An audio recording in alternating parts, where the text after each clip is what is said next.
for me, and I welcome their hatred.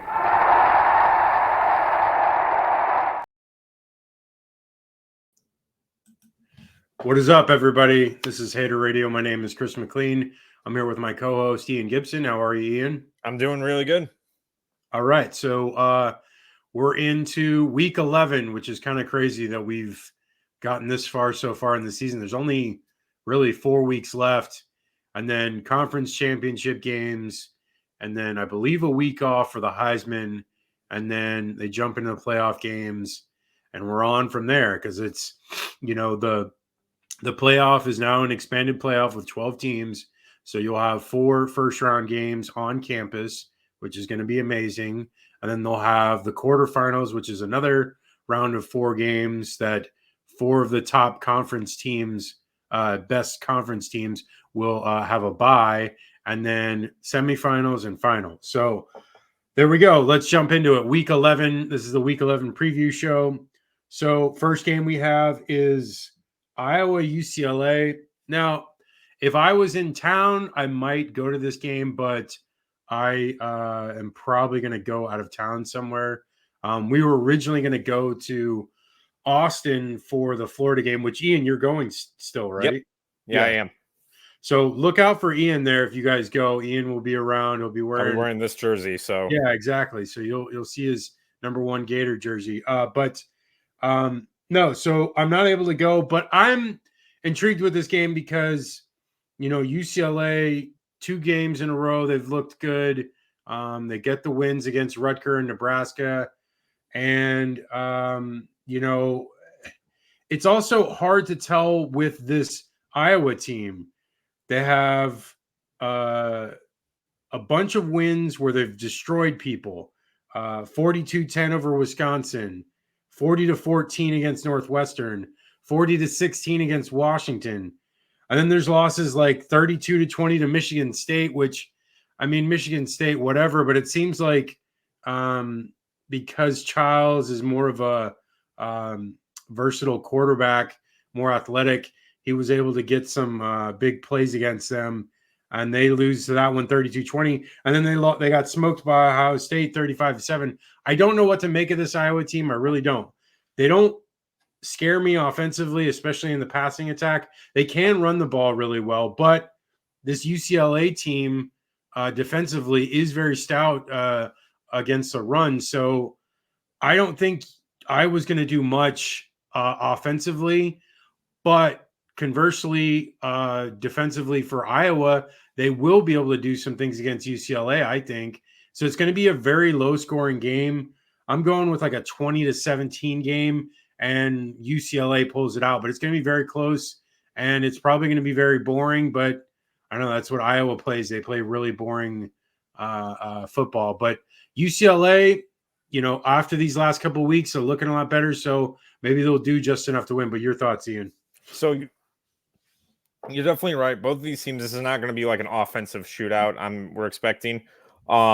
But both of these teams offensively, their strategy is how well do they do against the run? Because Iowa's top 10 in the country on the run, and UCLA is, that's their bread and butter right there. Yeah. Here's the thing, though. Both teams are very good also on defense against the run. As you pointed out, UCLA only gives up an average of 100 yards. That's, I think, 11th best in the country, and Iowa's not far behind with 106. So this is going to come down to really how the passing game works out. And that's where neither of these teams are really their strong suit. So who has the better passing plays comparatively? And for that one, that edge, I do think it goes to UCLA here. I feel like with, Garbers, he's been able to get, more comfortable in the pocket, and they're going to, both these teams, UCLA and Iowa, are probably going to tell Garbers for UCLA and McNamara for Iowa, beat us. And if I had to pick between the two, I'm going to take Garbers in that one, not to mention that Garbers is still more versatile and can scramble out of the pocket better. So with that one, I agree. I think it's going to be low scoring, but I think UCLA pulls it off again. I think it's at home. It helps. So I'm going to go with the Bruins. I'm going to go with the 23-20 win for UCLA. Yeah, and it's crazy because it's like, they were left for dead 2-3 weeks ago, UCLA, and now, who knows? Maybe they might get a bowl game out of this season, which I don't think anyone thought possible like less than a month ago. So let's move on to Saturday's games, which is, of course, Florida, Texas, which is a noon kick in Austin. Ian, you're going to the game, so I'm going to let you go first since you're going. So, first of all, I want to preference this. I am very excited to go. I've always wanted to go to Austin. I know it's a great football town, and I've always wanted to go to the stadium. But, man, with last week, I was really looking at this game before the season of Flagway was starting. This was a big deal for him because he's from Texas. That obviously Texas is, no offense to TCU, Tech, and A&M. But when you think Texas and college football, the Longhorns are usually the first one to come to mind. So he's in Austin as the opponent. It's the equivalent of, being it's a comparative when Vinny LeCavier played the Montreal Canadiens. He grew up there and he killed them every time he played. Going back to your hometown. And that's what I was looking forward to, because I knew he was going to play above his head. Now we don't know what his status, but it's not looking very likely. But man, if there's a miracle to be pulled, it would to have him play, because I mean, to be honest, he might be the best chance Florida has, because now Eugene Wilson is done for the year. So their best wide receiver is out, and not that Elijah Badger will be an excellent replacement, but they're losing a lot of weapons, and now you have to go play Texas in Austin. And that's just a tough one. And not to mention, Texas still has the number one defense in the SEC and the country, and number one against the pass. So my expectations are not sky high for Florida. To be honest, I want to just see if, how they respond to this with the amount of injuries they have. But I feel like, this is a Texas kind of game for them. I don't see it would take a lot for Florida to come out of this, especially without Lagway. But I feel like Texas, they're coming off the loss to Georgia. They're off a bye week, so they should be more rested, more comfortable. The only bet for Florida is that this is a letdown game for Texas. But I'm not seeing that super likely. And even then, we saw that with Georgia. When Georgia was having a letdown game, Florida still couldn't capitalize with, the backups that we have to start now. So in the end, I just, Texas is too good right now, and Florida's just too depleted. Hopefully they get to double digits, but I'm going to go with like a 35-13 win for Texas. I just don't see them scoring a lot of points in this one, especially against that defense. Yeah, I mean, I agree. I mean, if Warner plays, if he's the starter, then I'm not confident in like almost anything for the Gators to get done. I mean, they could be shut out for all I know with what's going on with their offense. But yeah, Texas's defense is stellar.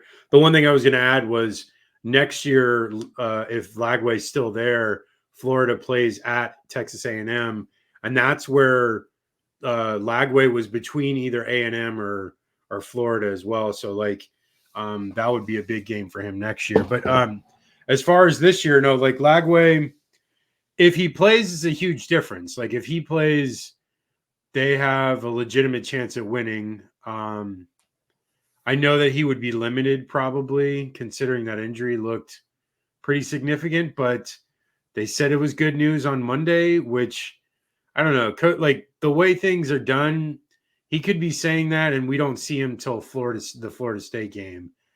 So we won't know until Saturday. Yeah, but you said Eugene Wilson is out. I don't think Trey was really the best receiver. I think Badger is probably the best receiver, and then probably DK is probably the best like all-around receiver. And then Trey really wasn't like doing like a ton in like most of his routes. I can only really recall a handful of like somewhat deep passes. Badger's gotten like at least like 5 or 6 30+ yard passes. DK has a couple too. I mean, at most, I think Trey has like one. But regardless, I think the offense, if they have a capable quarterback, they can move the ball. They looked really good against Georgia that first half.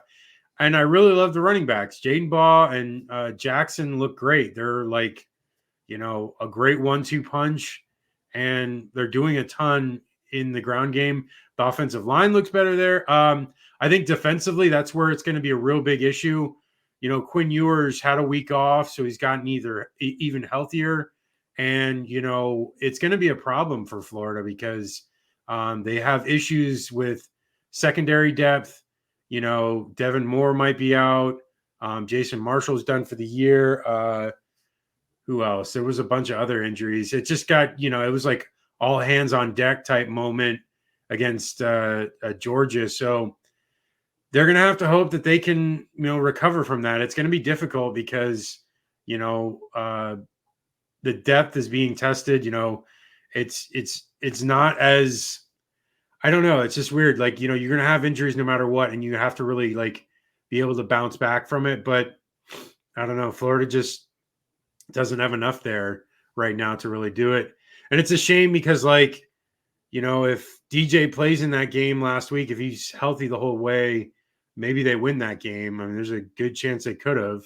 But now we don't know if they even have a shot here against Texas and then LSU and Ole Miss. So it's frustrating, but we'll see. I feel like Texas should win this game. I'm going to say they're going to score at least 30. So I'm going to go right on the nose on 30. And I'm going to say Florida 17. So 30-17. Okay. Moving on to Miami, Georgia Tech. Miami. Well, let me jump into it. Okay. So I looked into it for as far as Haynes King. He's a game time decision, much like DJ Lagway seemingly. So Tech may not have Haynes King again. I'm not really the biggest fan of their backup. He's kind of just average at best. And Miami can score a lot of points. So if Tech cannot keep up scoring wise, they're gonna lose this game. But I will say Tech's defense looks a lot better than last year. And I think they can slow down Miami a little bit.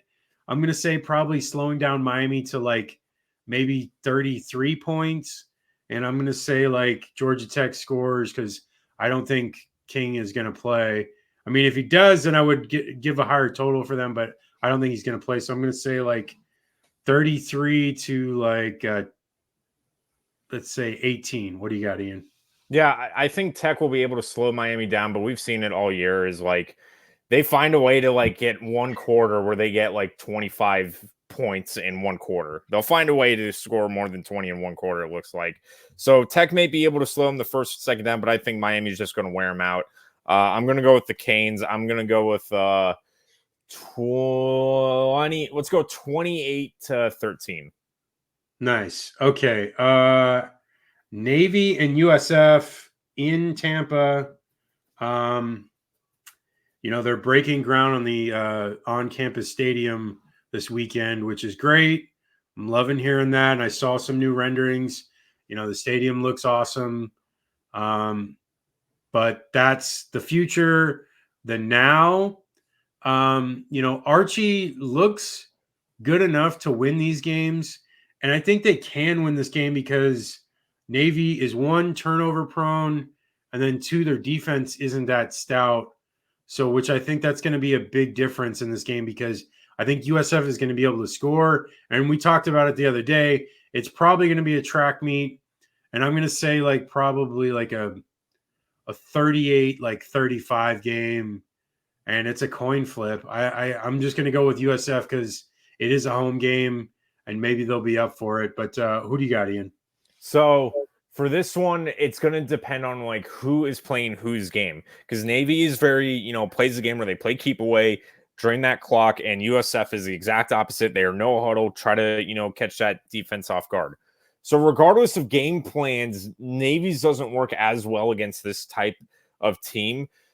But it's going to be a matter of, can Navy capitalize on if USF makes mistakes? Now, if Archie is starting again, it's very likely that they can at least get in the backfield quicker and make him scramble more. And Archie's developed very well, and he's done pretty good. But I feel like with this one, Navy will get more stops than USF's defense can. I mean, USF's defense, I mean, they've had, they did really good against FAU in the second half, and then UAB was the second half of that one. They really stepped up. This one, you're going to have to play a full 4 quarters. And Navy, that's their game plan. Wear you out. So with that, I hate to say it, but I feel like Navy, it would be like USF would be playing a Navy game, and that just doesn't look good for the Bulls. So I'm going to go with let's go 35-30 win for the Midshipmen. Yeah, and honestly, this is not the end of the world for USF if they lose this game, because Navy is a talented team. They've been in the top 25, at some point this year. I think it was at least for 1 week. So, they have talent and they can beat good teams, Navy. So, losing to them is not the end of the world. And they still have the ability to get a bowl game, and they could finish out 7-5.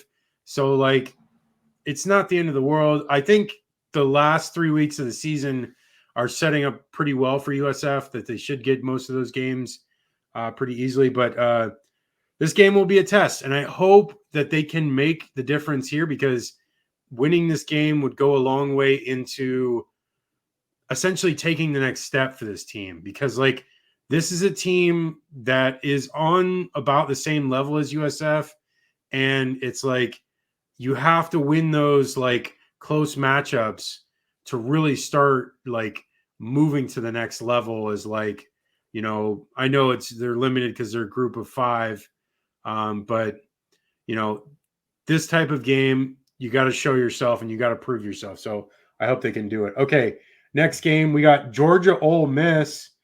I like Ole Miss a lot in this game because last week Florida proved that they can be had on defense. They did not look that great on defense, and like I said, if DJ Lagway was in that game the whole way through, there's a chance that Florida wins that game. And Ole Miss, what was it, last week or 2 weeks ago, blew the doors off Arkansas. Mm-hmm. And, it's the offense is there for Ole Miss. It is not disappeared. They're still fully capable of putting up a ton of points. Now, are they good enough defensively to hold Georgia in check? I think so. I think right now, as we stand in week 11 of the season for Georgia, Carson Beck is really in his head right now. He is making a ton of mistakes, and that is not a good way to be when you're trying to get to the playoffs and potentially vie for a national championship. So this game, if he's had multiple turnovers in almost every game the last 4 or 5 weeks. So he easily could have another one of those games. And if he does, it's in Oxford, Ole Miss could win, but I still feel like Georgia's going to win this game. I know I said all these good things about Ole Miss, and I do feel it, but I still feel like Georgia has made enough plays in these games, the Texas game, the Florida game. They just seem to somehow win these games. And they barely lost that Alabama game. That was, they probably should have won that game, and they barely lost it. I'm going to go with Georgia. I'm going to say Georgia wins 28-24.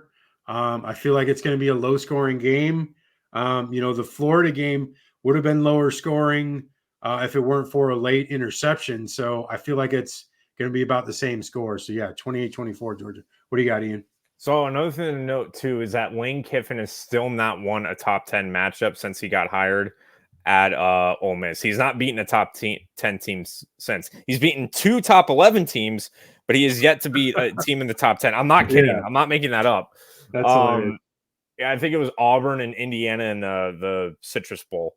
But with this one, I've always said this, experience does matter, and Georgia has been in these games. And again, with the perception, sometimes perception breeds reality, but it is that Ole Miss with Lane Kiffin, when it's like these kind of layup games, they got no problem showing how good they are.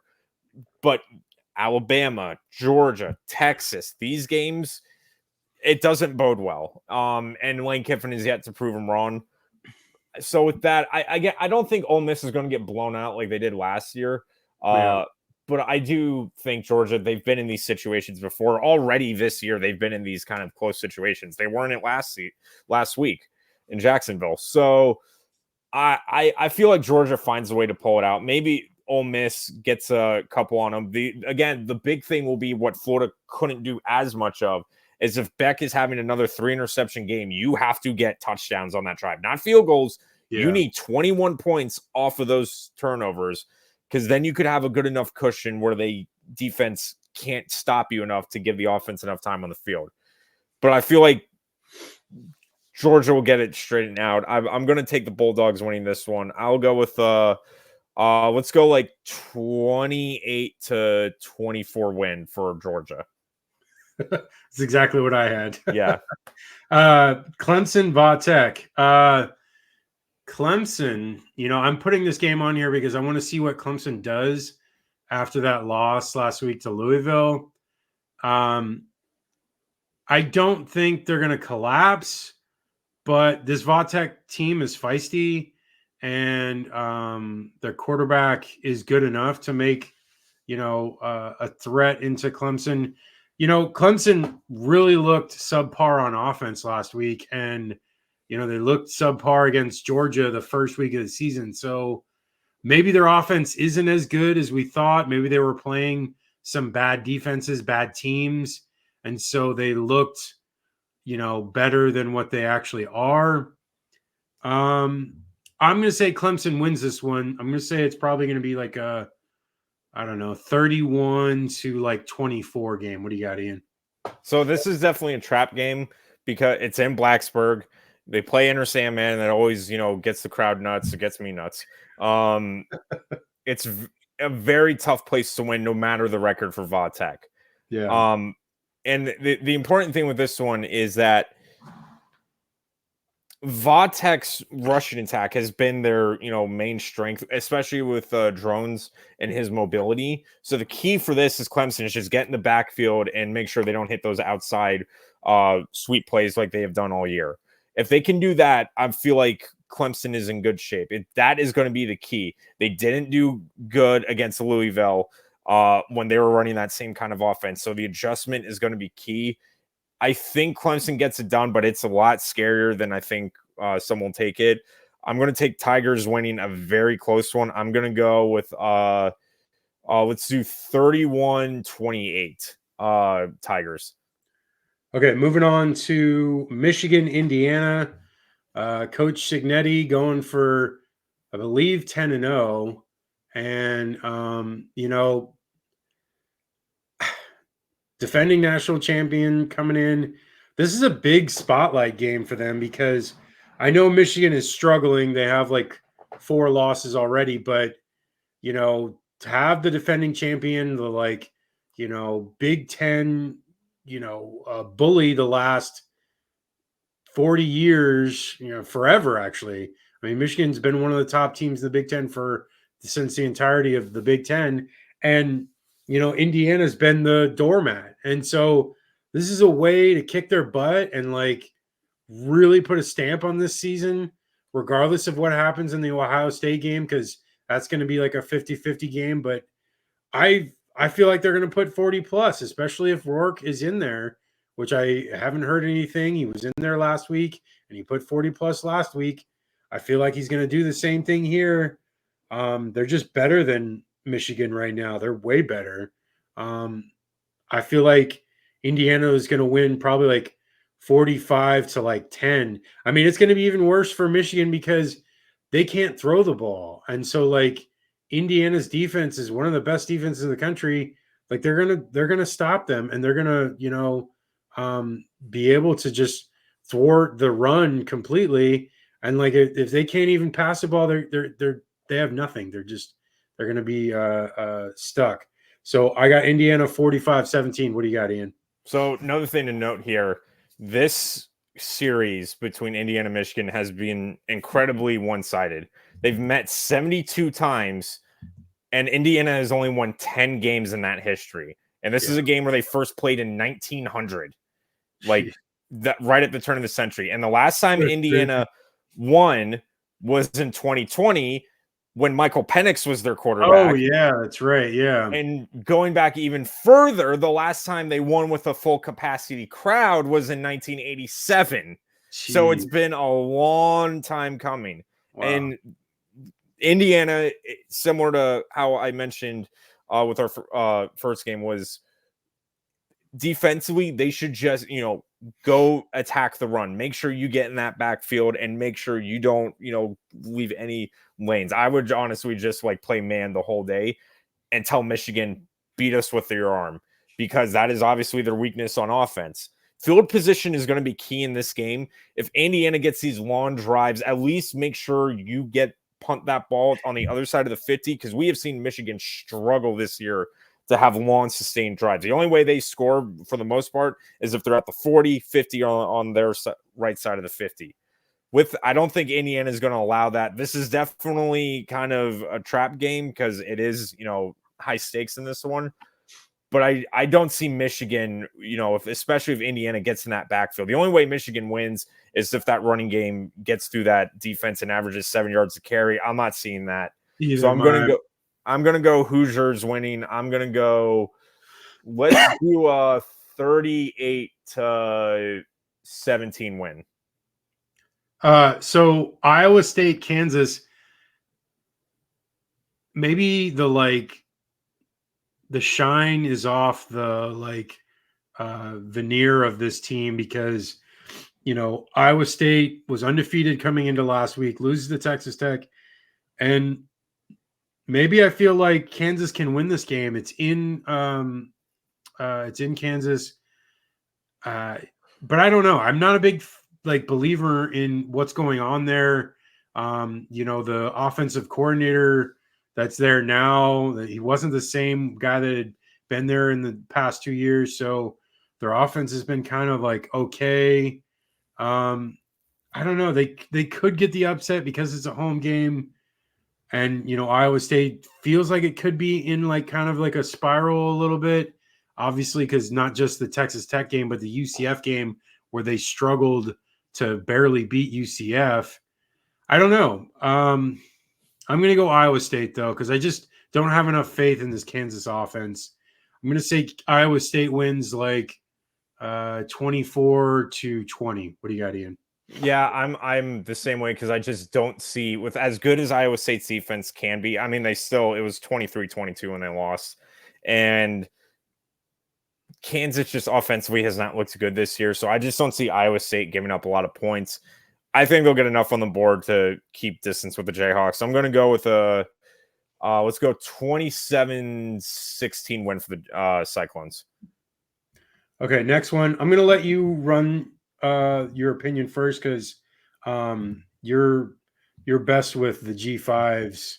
But Army going up against North Texas. What's your thoughts, Ian? So first of all, I want to at least say, not much of a shout out, but yeah, sure. So my fiance and soon to be wife, because she did actually for her first year go to North Texas. Nice. So I've been on the campus when I visited Texas. Very nice campus. Actually a really nice stadium, but a high school stadium is could go for an NFL team here. Right. With this game, defense is going to be key, because we know Army, they have the top 25 defense in the country. Meanwhile, North Texas has one of the worst defenses in the country, but they have the number 2 passing offense in the country in third overall. So this is going to be a game where it's going to be interesting. Army is going to have to flex their muscles and how they're going to, how much they're going to score. Now, they've been winning big in a lot of these games. It wasn't the prettiest win. They won 20-3 to Air Force, but, they have wins 44-10, 45-28, all this, good stuff. I think with that, I honestly think this is going to be a shootout. but I feel like Army's defense gets enough stops on North Texas where they can't keep up. North Texas, that defense has been really, not looking good. They gave up 66 to Tech, and it was over 50 to Memphis and Tulane, or I think Tulane scored 45. That one was actually a close one. But I don't know. I know North Texas is coming off a bye week, but I'm not seeing it. It is definitely upset proof, but it's in West Point. I'm gonna go with let's just see. I'm gonna go with let's go 42. Now let's go 40 to 34. Army. Oh, I'm sorry. It's in North Texas. Yeah, in North Texas. So Bryson Daly is another one of these game time decisions. I feel like this kid Daly's got a great command of this offense, and he is a huge difference maker in how things are operating. The other guy, his backup was adequate, but they barely beat Air Force last week. Like you said, the green, what are they? Green what? Mean Green. Mean Green. If the Mean Green can put up a lot of points, Army might be in trouble. But again, their defense is really good, especially their secondary is pretty solid. Like for guys that are mid cadets, they play a lot. They play better than what their talent profile probably is. But I think it falls on, if Daly's not there, it'll be a struggle to score points. And that might be the difference in the game. And it's a shame because if Daly's in this year for the rest of the way, they have a really good shot at, potentially beating Notre Dame and maybe even getting into the playoffs. So this is going to be tough. I hope they win. I'm a ROTC alum at USF, but I just don't see it because I think North Texas is going to be able to score, and I think Army's going to struggle without Daly. So I'm going to say North Texas wins 31 to 20. Yeah, 31 to 20. That's what I got. Okay, next one. Colorado, Texas Tech. Now, Texas Tech coming off that big win against Iowa State. It's a home game in Lubbock. Colorado was off last week, so they're probably a little healthier coming into this game.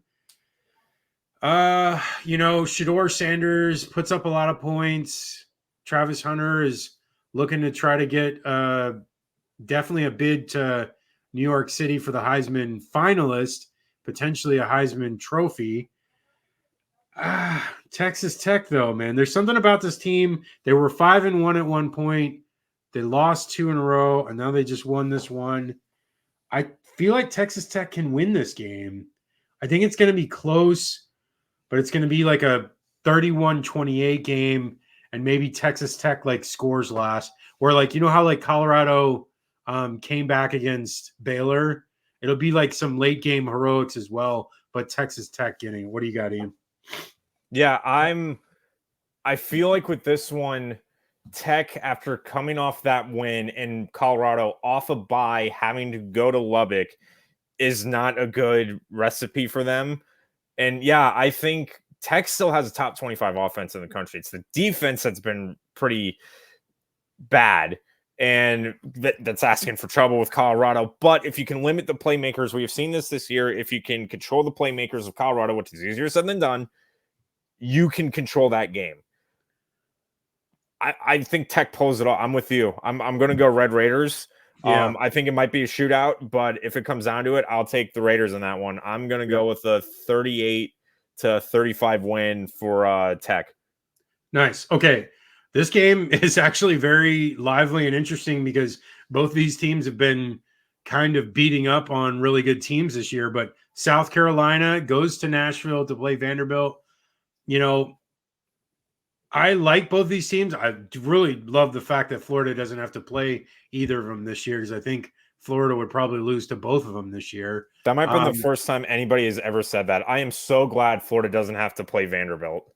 But you know what? It's not the same old Vanderbilt. It is It not. really is not. That's what I'm saying. It's the first time I think that's Yeah. ever been said. Dude, Clark Lee, give this guy credit, man. And I'm very happy for them because he's an alum. So that means he's probably not going anywhere. And, he'd probably be there for like 15 years because why would he leave? It's where he grew up. And, he has an affinity for that school. And he's a really good defensive coach. He did really well at Notre Dame before he got to Vanderbilt as head coach. And I really think they could win this game. And, if they win this game and then the LSU game, I mean, they have a really good shot at like 8 or 9 wins or something. It's kind of crazy. Like this team is with Pavia, and it all comes down to him because they barely won last week against Auburn and Pavia did not look great. But it's like, in a game like this, they need him to excel. And conversely, on the other side with South Carolina, Sellers, that kid is very lively as well and very athletic and makes a lot of plays. It's going to be a fun game. Both of these teams play pretty decent defense. South Carolina makes a lot of havoc plays. Vanderbilt's just very sound in their assignments. I can see this game being like a 27-24 game, and maybe it goes to overtime like Vanderbilt has had to go through most of these games this year, and I really wouldn't even doubt it. Like another really tight game. So yeah, I'm going to go Vanderbilt 27-24. What do you got? So I think that with this one, you're absolutely right about Vanderbilt, especially with how the offense is centralized around Pavia. Pavia is the engine to that offense, but we saw last week, if you throw a monkey wrench in that, it is not a pretty game at all. Yeah. With South Carolina, though, if you don't have Sellers, you still have the run game of Raheem Sanders. Yeah. And South Carolina's defense has shown against, honestly, better offenses, much better fight against like LSU, Ole Miss. They held to 27, which I know it's not for Ole Miss. That's impressive. Yeah. It's same with Bama. And then they blew out Oklahoma, and then they blew out A&M. Yeah. Now here's the thing. And obviously pulling for Vandy. I think everybody is because, God, let Vandy, have some fun for once. Yeah. But for this one, I'm going to go with my gut. I feel like South Carolina is going to win this one. I think Vandy, it's not going to be a track meet for South Carolina. This will not be a layup game at all. Vandy will give you everything. We've seen that with every game they've had this year. So I feel like South Carolina, though, finds a way to attack Pavia enough and with their balanced attack, get enough points on the board. I'm going to go with a 30-24 win for the Gamecocks. Nice. Okay. Real quick on this one, FSU Notre Dame. I don't even know why I put this one on here. I guess it's just because is Notre Dame going to put up like a ton of points? I think probably Notre Dame wins like 45 to like 14. What do you got, Ian? So, only thing I want to say, it has never happened in the history of college football where a team was in the top 10 in preseason and then completely missed a bowl game and went 1-8. So somehow that's the playoff committee's fault too. Give me 42-19 Irish. Okay, moving on. Alabama, LSU. Both 2-loss teams. LSU has a shot really still for a lot of things. Alabama kind of reeling a little bit. This game doesn't have as much luster in years past, but it's still an interesting game and still should be like a high-scoring game.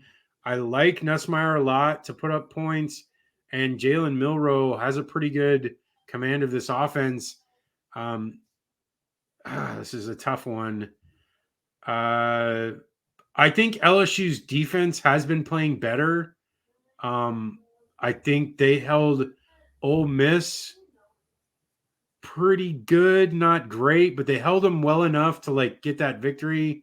And then they had Texas A&M for the most part, but then you could also say they blew that game because Marshall Reed came in and an athletic quarterback kind of showed their weakness. So maybe Jalen Milroe will be able to take advantage of that, which, is possible. So I'm going to say maybe Milroe gets the best of LSU's defense.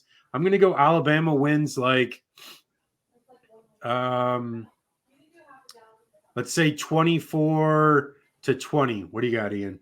So this is a interesting thing because there's kind of perceptions now with these schools, and it's only been like 1 year with Alabama. First is LSU. They're kind of similar to Florida. Has not historically done well in this turn of the decade against mobile quarterbacks. Defensively, they have not looked good whenever it's that kind of game. They're great against pocket passers and downfield coverage, but getting spies at linebackers is not something they're accustomed to, and we saw that with A&M. And with Bama going into hostile environments, not been the prettiest look this year because they lost to Tennessee, where that was a very winnable game. And I can't even say Vanderbilt because like most of that crowd was Bama fans, so they somehow lost that one too. I feel like though, I mean, it's in Death Valley. It is at night, and man, that's always a tough place to win at night. I feel like with Milroe, he will make enough plays to against this LSU defense, and I don't see LSU scoring as much. So I'm going to go Crimson Tide winning. I'm going to go let's go like 30-20 Bama. Okay. Let's do these next two really quick. Washington, Penn State. Do you think Penn State bounces back here? Well, it depends on what your term of like bounce back is, because I don't think this is going to be a pretty game. Penn, I mean, it is in Happy Valley. Isn't this the whiteout game? Is it a later game? Yeah, it is a later kick because I think this is the whiteout. Yeah, so I think this is the whiteout game. So yeah, if it's the whiteout, I'm pretty sure Penn State will kind of cruise this one, but I don't know. Washington can be sticky. We've seen that. We saw USC knows that firsthand. But I'm gonna go Nittany Lions winning. I'm gonna go with a 28-14 win for Penn State. Yeah, I feel like Penn State, obviously losing to Ohio State really is rough, but I think they're pretty used to that. So they're ready for a game like a game against Washington, who, yes, they are the runner-up from last year's national championship game, but they're not the same as last year. They're definitely much weaker and have been beaten pretty severely in some of these games the last couple of weeks. So I feel like Penn State should win this game. Offensively, they should be able to do enough. And defensively, I think they can keep Will Rogers in check. So I'm going to say Penn State wins like, let's say 30-20. Okay, last two. Nevada, Boise State. Does Genty get back on track? Well, here's the thing. Interesting thing with Nevada is that defensively against the run, they've been pretty good. They've only averaged giving up around 100 yards a game. But we've said that about a lot of teams against Boise State. I feel like, I don't know, like now, comparatively speaking, for Genty, a down game is like a 250-yard game. So I don't think, I'm not sure if he crosses 200 yards, but I feel like with this game, he doesn't have to. Nevada still hasn't won a conference game, and Boise State does not want to be a victim of that, especially now that they're slotted for a playoff spot. Yeah. So I think the Broncos win this one, and I just don't see Nevada keeping up. I'm going to go with let's go 35-16 win for Boise State. And I'll say Genty gets like 180 something yards. Yeah, I'll say like 42-14, and then I'm going to say like Genty, I think he'll probably have a decent game, anywhere from like 150 to 200, and maybe like 2 touchdowns. Okay, last one, the Holy War, BYU, Utah. BYU coming off that loss, I don't know what to make of them right now, because I had high hopes for them, and then BYU is still undefeated. Oh wait, sorry, that I was thinking Kansas State. Yeah, sorry. No, BYU. this is the end of their season right here. They've got 3 games left, and they've got Kansas after this, Arizona State. The Arizona State game is going to be tricky because it's on the road. I mean, this game is on the road, but I don't know. BYU, I have a lot of faith in them.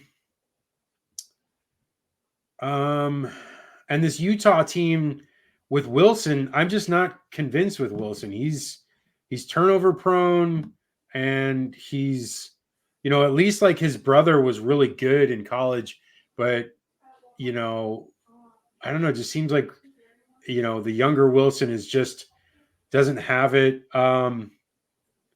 I'm going to say BYU wins. I'm going to say they win. They get like a non-offensive touchdown, probably like a punt return for a touchdown or something. And I'm going to say they win like 31 to like 17. What do you got?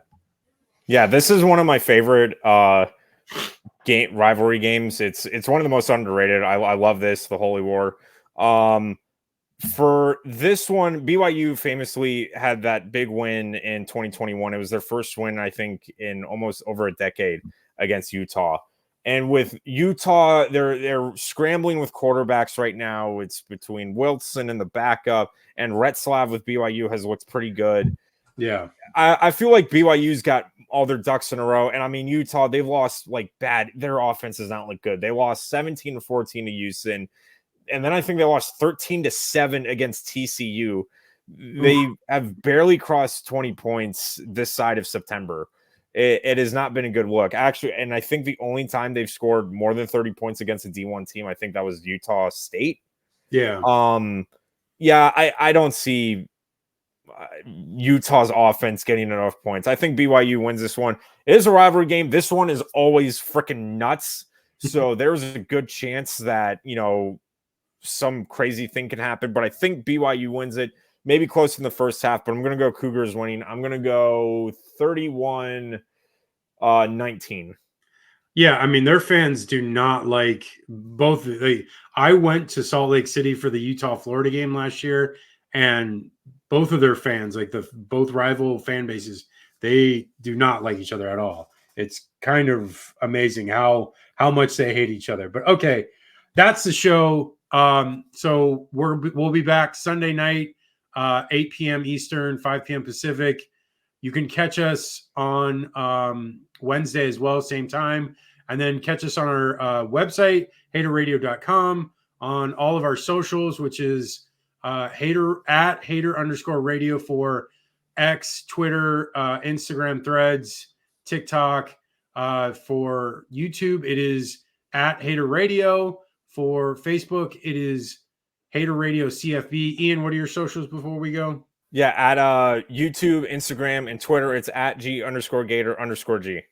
Okay, so like, subscribe, comment, follow, help us out. Just do what you can, share, help us in the algorithm. That's the show. You guys have a good one. We'll talk to you on Sunday. Enjoy these games.